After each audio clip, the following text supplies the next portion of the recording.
Yes, indeed. And our next new album that we're reviewing is a throwback from one of the legends in pop music, American music, soul music, R&B music.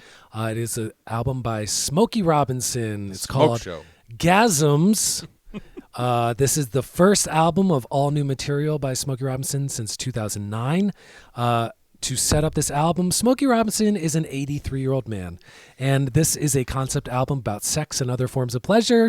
So picture in your mind an 83-year-old man, and then think, would I love to hear this guy sing about sex and physical pleasures for the next 52 minutes? 41 minutes, because that's what you get. I think this album, like, kind of on the top was like, good God, this is going to be weird.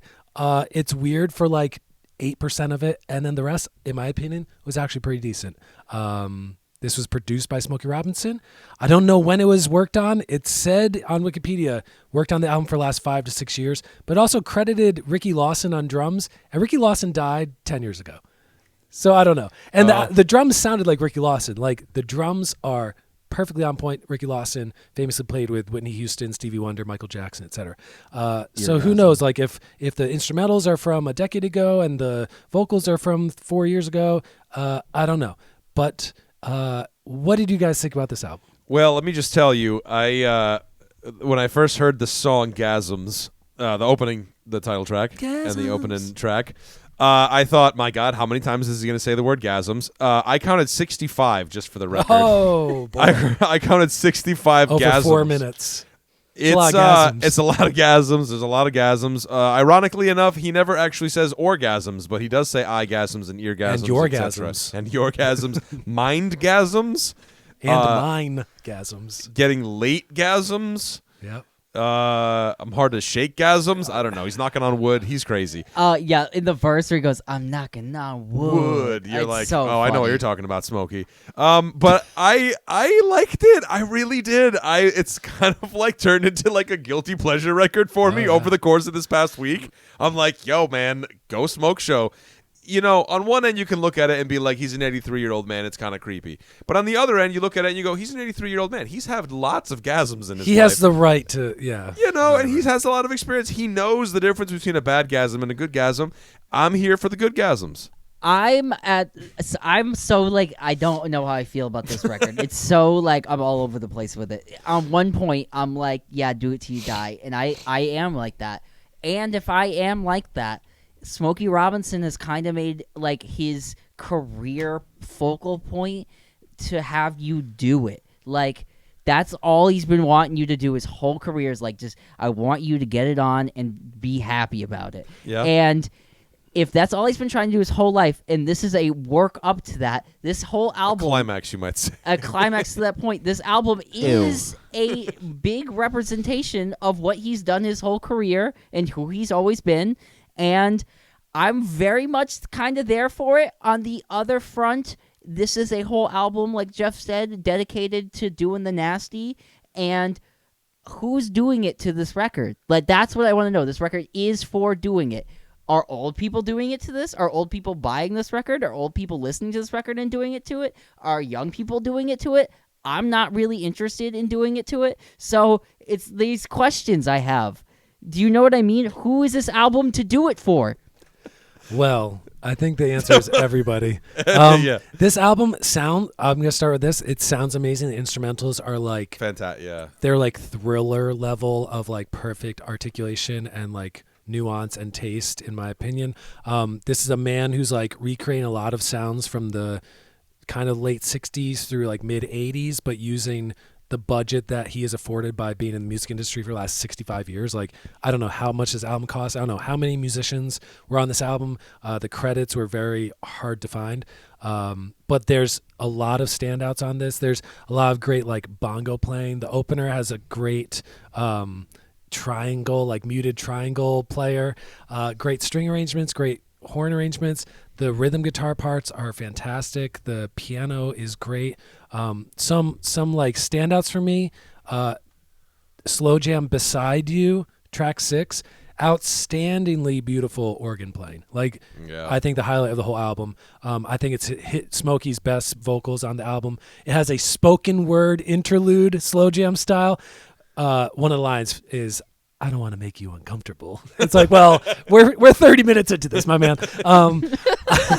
Yeah, you open it with GASMS. Like, We're already uncomfortable. the song after that, If We Don't Have Each Other, is this like mid-tempo funk song with hand claps and like that slappy bass pops kind of in there. These great filter harmonies. The anticipation for the real drums to kick in was like killing me, and the real drums never came in. Yeah. Like I would have dropped drums in at like right around the 3-minute mark and just have the drums kick in for the last minute and a half, but it kind of just leaves you on the edge the whole time. Harmonica player on the song Roll Around. I don't know who played is that fucking Is that Stevie? Stevie? I heard it. I don't and know. I'm like, this was my It could thought. have been. This is my thought on, I hope it on Roll was. Around. Also, I'm a like, great line on that. oh, please give me the line. Whenever you love. my day seems hard and totally whack. Yo, I was saying that to Totally Mike. whack. Yes, he goes, whenever my day seems hard and totally whack, when I feel I've put out and I've got nothing rolling back. So funny that he said totally whack. If that's not Stevie Wonder, what a sham, because you know It sounds Stevie, like Stevie Wonder. Wonder. You played with him last month yeah. at the Grammys. You can at least have him on your album Yeah. and not get somebody that rips off Stevie Wonder. Yeah. Also, if he's on your album, credit that dude. I don't know. I just wanna couldn't know. find credits. I Like, couldn't I'd either. love Yeah, to there was see. nothing. 'Cause I heard There was that and Like, I you went- gotta go out and buy it. We gotta go out and buy it. Do they have If it at you buy Target? it- Maybe. So I said this to Mike too. Yeah. I went, is it all digital? Is it all keyboard instrument? Because nobody's. No. This is not keyboards. This is all real Because I thought it instruments. sounded a little too good to be keyboard instruments, but nobody was credited, so Yeah, I was this is- very confused. This is definitely real instruments. This is definitely real drums, definitely real bass, definitely real strings. Yeah, because one song highlight that I have, I Keep Calling You, which is kind of like I a love that. soul. I love that. Yeah. Like it's kind of like a Sade kind of vibe How thing good is going that about guitar? it. That's so good, Rhythm man. guitar, Great organ that's- too, yeah. and the great solo. And then, Yeah. there's a great around a minute and a half. There's a great bass break, Right. like that. I'm like, that is not. There's no way that's fake bass. That's Yeah. definitely a real bass. But the song. I wanna know your I body. love that, dude. I love the drum sound on it. It's that muted Oh, Peter Gabriel, like 1991 drums. Like, Why does it sound like it's his opening? Like the opening's like his deathbed wish. He's like, I wanna know. It's like all alone, like just barely singing. It's And also that warble, that I love the whole time. the bell. Like it might be Fender Rhodes, and I think it's doubled with real bells. But the kind of like ding dong like type of thing that's over the whole top. Yeah. Kind of starting in verse 2. that might Listen be, to that. It's like hard panned right. That might be like the strangest song on the record, though. Because I think it's a highlight. I it's love that it's song. definitely a highlight. I want to know your body. 83-year-old man. That's what. That's why. I That's love why. it. I That's love why. it. He's I'm like, like Smokey. If you don't, I you know, love it. and that's You've had 83 years, man. for me. That one was like the most like, oh, okay, an 83-year-old man wants to know my body, like it was his own. So. For me, that was like Smoke show. that was like the strangest in that vibe on this love record. But I'm like, I think this record was like really solid. I don't know. The songwriting was like kind of funny, but it was like tongue in cheek. Yeah. The things I like didn't like about it, like the last song I fit in there was like it's basically kind of like the intro is very much heard it through the grapevine. Yeah, it sounds like every Motown song in 1970. So the rest of it though is kind of like is more ambiguous and doesn't sound like grapevine. No. So the rest of it worked for me. It's just that intro was like so. I was like, oh, I don't really love that, but Yeah. the rest of the song works for me. See, I like I fit in there. I love like the disco style. Oh, Like, I like the rest of things it. ring- It's just that Yeah. intro for me is But like, even that one, like if you got an inner vacancy, then baby make it a place for me. It's like, come on, man. It's like some of it's a little on the nose. Let me take a blue pill first. Yeah, hold Give on. me 20 minutes. Hang on, baby. Sit you, by the bed. By the Can you way, give me some Alka-Seltzer while you're in the kitchen? You Fill Me Up is like a very nice ballad, but it's also like a very the Yeah, wording right. it's so close to being on the nose. Double entendre. So oh yeah, it's so good. so good. This I think maybe not the worst track, but the goofiest track is the opener, GASMS. it is. It sounds amazing instrumental wise, but it is like a SNL parody song. Absolutely. And it's like, I think this album would have gained like an entire higher rating from me. Put GASMS as the last song on the whole album. I listened to it. I sequenced it. I started it with How You Made Me Feel. I went all the way down. I put GASM as the last track. It works really well as a closer. Because it kind of like makes the whole thing a bit more It's like just goofy at first. Yeah, it's just this like fun and like kind of like slow jam sex song, and like especially after the I fit in there, which is kind of it's like a nice little like afterburner. But opening with it, I'm just like.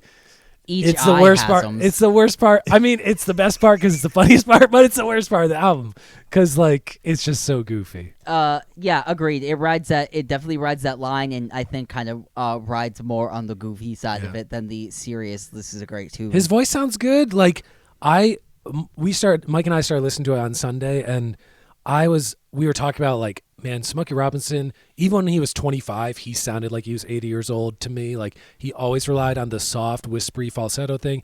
His voice was never my thing, never something I went to. But like 83-year-old version of him kind of sounds similar, except he does a little bit of the like at the end of notes sometimes. But I think it like overall works. It's not like this distracting, weird, like, oh, this guy does not have it anymore. He sounds decent to pretty good, the whole record. Also looked up some live stuff that he's been doing recently from like these promotional dates, and he sounds good live. Oh, okay, cool. And he's dancing his ass off. He looks real gyrating. good dancing. Thigh rating. Right. Also, there's not a lot of help on this. There's like the least amount of help auto-tune type stuff than we've heard on any record in a long time. Especially it sounds very naked and very real. Especially for an older artist. Yeah. You are right. There's not a lot of auto-tune. Because usually you hear that shit and you can hear it immediately, and you don't hear any of it. It's so like I don't think there is that stuff. A lot of Paul McCartney releases of recently, I really don't like them because it's just like I want to hear his voice. I don't want to hear his anything voice with auto-tune. A half note or longer, they stick it on to just smooth it out in the middle. It's really rough to listen to. Yeah, I thought I liked this album. Me too. I love the instrumentals. Yeah, and I liked the vocals. Yeah, same here. These are fine, man. So let's talk ratings then. What are we talking here for GASMS? Also, can we instead? How many GASMs do you give it? I will say how many GASMs I give this. With my note, if you watch the last review, I made note that Pitchfork had not reviewed that latest Jack Harlow release, Jackman. Although they did his first two albums, they did decide to review GASMS by Smokey Robinson. As they well should. Here. So very much show. of interest in what they think is of cultural significance. There you go. I'm going to give this 7 GASMs. Oh. This made me GASM 7 times. Wow. And I will say this. It is a fun, kind of ridiculous record, but as for being a fun, ridiculous record, it plays really well. He's an older artist still expressing himself, and whether that expressing himself is expressing about, like, doing it, good for you. I don't care. You did it 10 ways really, really well. So I'm here for the older people doing it. This was a fun release for me. It made me smile and laugh. 7 GASMs. What do you got? I'm gonna go with a Pitchfork style 7.8 GASMs. Oh.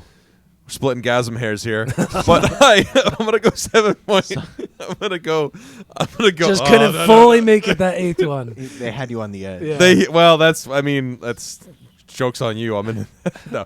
7.8 GASMs for me. I give credit for commitment, and he commits to the GASM. He is the GASM. He's the embodiment of GASMs. Good on you, Smokey Robinson. 7.8. 7.8 GASMs, sorry. I loved a lot of this record, and next time I listen to it, I'll just put GASMs as the last track, and I'll enjoy it even more. This is 8 GASMs for me.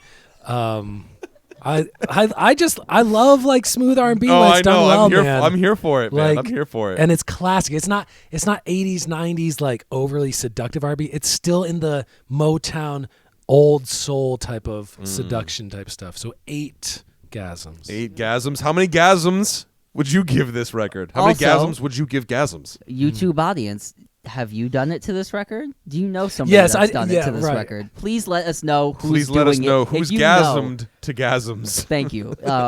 And we'll keep a GASM counter in the comments. Hopefully we don't get flagged for this one. How many like 72-year-old women are going to buy this album? That's what I want to know. If you're an older person that like thinks this, gets this does it for you, let me know because I really do want to know if this is like if this is just like more of a meme culture record at this point, or if it's like getting taken in that way. That's all I really want to know. I'll say although it is a bit tongue-in-cheek, I take it seriously. You know what I mean? I do, because it's a great record. Because there's more love songs than there are sex songs on this record. Absolutely. Yeah, and they could be, they could be. One and the same. Listen, man, I never take a GASM not seriously. For granted. Yeah, never take a guess for granted. Anyway, let us know what you think in the comments below. Don't forget to like and comment and subscribe and share the podcast with your local barista and your friends and your family. Keep gasming out there, folks. We'll see you next time. Carpe GASM. Carpe gasm.